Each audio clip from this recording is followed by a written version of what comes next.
I'm sure you guys must know and heard about the pyramid remedy as per Vastu. But is it really beneficial to keep it, and can it have side effects if not placed properly? Let us look into it today.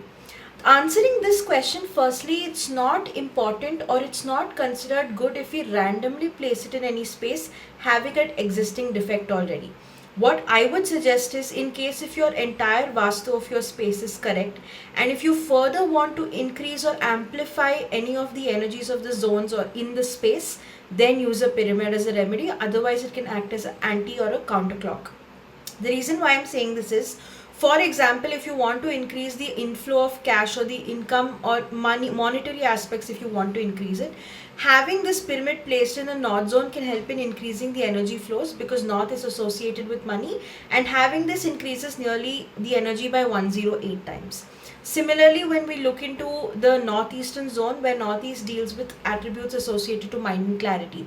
So if this zone is properly done and you are placing a pyramid here, this can again help in increasing energy flow into the space and amplifying and getting you better mental clarity and peace. Likewise, if you're going to look at any other space, for example, if you're looking at your southeastern zone deals with your luxuries, your cash flow. All of these aspects also can be governed, said, and with the understanding that the zone is already correct as per Vastu or designed as per Vastu, and later we are amplifying the energies by 108 times.